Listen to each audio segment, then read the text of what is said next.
Sobrang taba niya. Tapos yung kinain niya, isda. Low cost kung tawagin sa Bisaya. Ayan mga kawander. Isa lang nabili ko kasi may kamahalan siya. So dahil namimiss ko yung kilaw sa Bisaya. Ayan yun. Kilaw. Ikikilaw natin yan ngayon.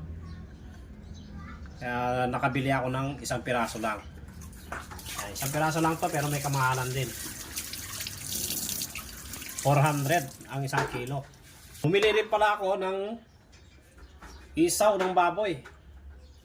O diba? Ilalaga ko siya tapos gagawin ko siyang adobo. Tsaka ipiprito ko yung kalahati. Para naman sa tanghalian.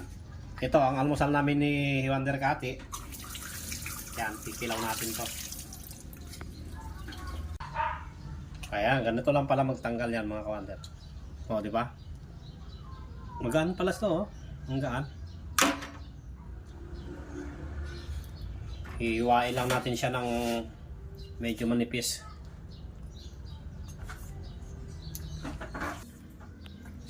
Ito pala yung nasa loob niya mga kawander. Tingnan natin kung ano itong nasa loob. Meron din siyang atay, oh. May atay pala, oh. Mga kawander, oh. Sobrang taba niya. Tapos yung kinain niya, isda. Oh. Oh, di ba? Yung mga kinakain niya, oh. Oh. Grabe. Ay, yan pala yung nagpabigat. Oh, kaya pala mahal yung bili namin dito. Oh. Dapat. Oh. Ito mga kawander, may itlog siya, oh. Ang dami niyang itlog, oh. Ano ko ba itlog ba? Oh, itlog naman to siguro, yan, oh. Itlog. Diba?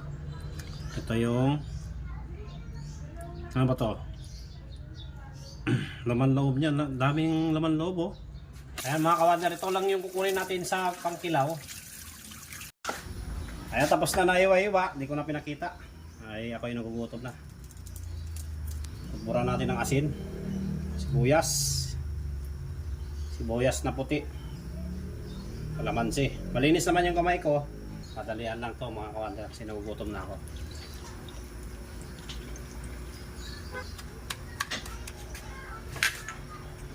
Siyempre may sili ako, hindi mawawala ang sili pagkilaw. Konti lang pala, no? Yan, kakunti lang, katawan lang pala yung nilagay ko. Malambot siya.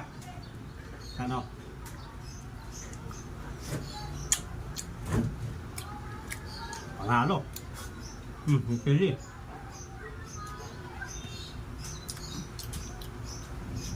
Ganito yung nakakamiss na Dumaguete. Pero ngayon taon, hindi kami makakawi. Dahil dun din naman sa amin, uuwi kami sa Cagayan.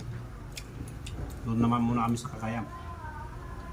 O, kaya tayo, kaya nun. Kaya na.